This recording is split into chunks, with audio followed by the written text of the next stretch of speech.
Hello guys, this is FOKOOS Odin-5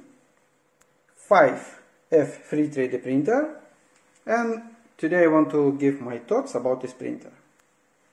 When you receive this printer, you get everything what you need. Filament, this is filament from Odin-5 F3. It's very easy to use.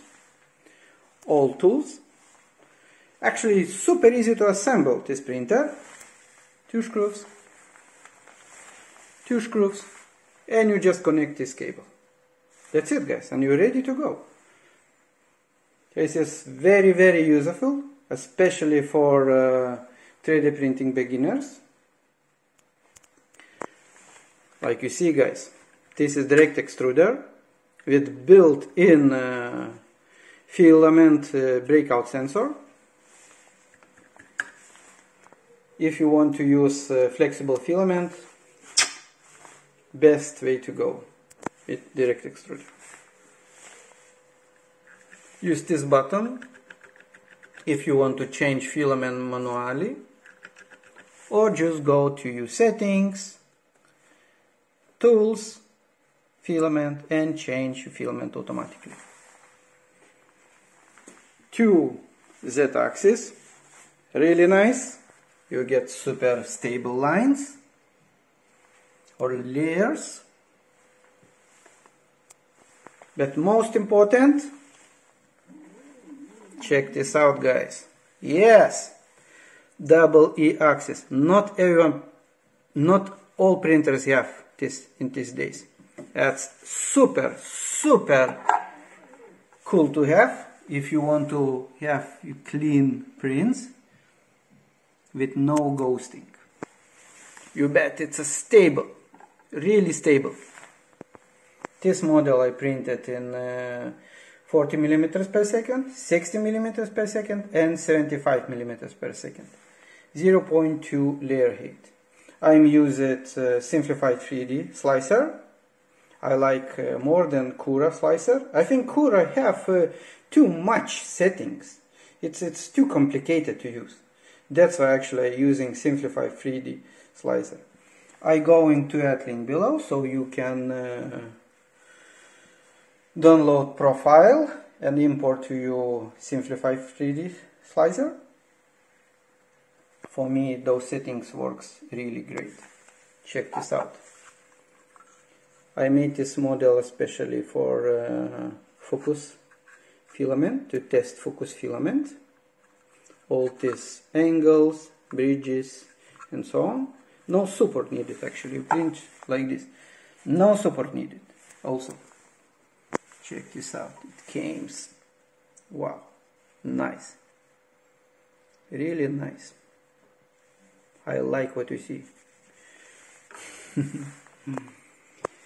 235, 235, 250.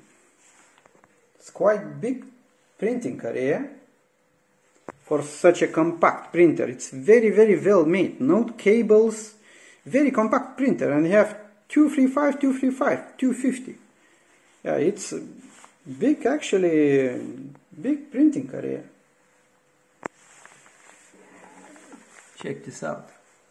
Very compact. It saves a lot of space. It's yeah, really nice made printer. Yes, guys, I know what you're thinking. SD card, why not USB port, so you can use USB stick? I don't know, guys. It's a standard today. I don't know, guys, why they don't making USB ports on 3D printers. One thing what I don't like about this printer, this fan and 2 fans inside. They really loud. So I modded them immediately when I received this printer. Actually, they working now. You can check link below, so you can modify those fans by yourself. It's very easy to do that. All you need is just transistor.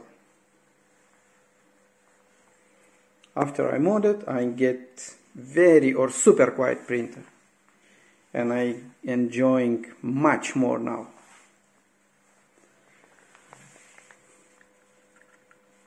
I do not recommend to mod this filament cooling fan because you need very good cooling, especially when you speed printing.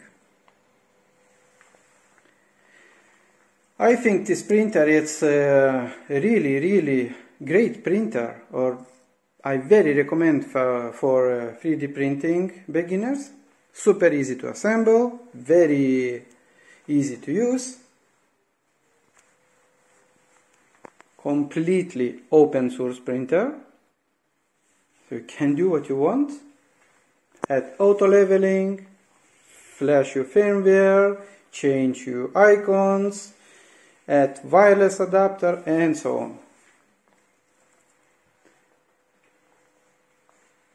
This is my thoughts about this printer. I really like this printer.